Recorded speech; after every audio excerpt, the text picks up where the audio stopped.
So hi guys, welcome back to అమ్మ చేతి అమృతాలు. ఈరోజు రెసిపీ ఏంటంటే బెండకాయ పులుసు. ఎలా ప్రిపేర్ చేసుకోవాలో ఈ వీడియోలో చూద్దాం. చింతపండు తీసుకోండి. చింతపండుని ముందే నానబెట్టుకొని ఉంచుకోవాలి. ఈ విధంగా వాటర్ వేసి ఒక 15 మినిట్స్ వరకు నానబెట్టుకోండి. బెండకాయలు, ఉల్లిపాయలు, టమాటీలు ఈ విధంగా కట్ చేసుకోండి. ఇప్పుడు అల్లం వెల్లుల్లి తీసుకొని బాగా స్మాష్ చేసుకోండి. ఇప్పుడు స్టవ్ వెలిగించుకొని దాని మీద ఒక బౌల్ పెట్టి ఆయిల్ వేసుకోండి.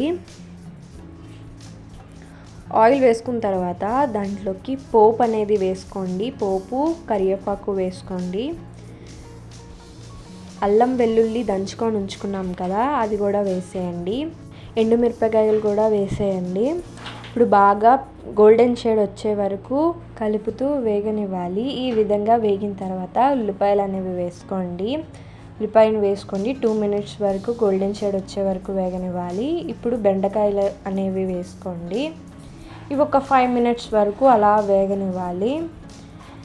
దాని తర్వాత పసుపు వేసుకోండి, తగినంత కారం, తగినంత ఉప్పు వేసుకొని బాగా కలుపుకోండి.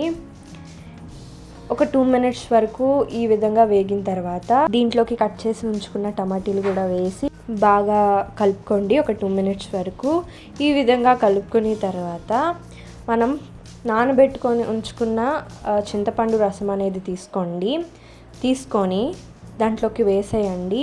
మీకు ఎంత కావాలో పులుపు అంత వేసుకోండి. వేసిన తర్వాత బాగా కలుపుకోండి. ఒక 5 మినిట్స్ వరకు ఇలా ఉడకాలి. ఉడికిన తర్వాత పుల్ల ఎరగడానికి బెల్లం చిన్న ముక్క అనేది వేసుకోండి.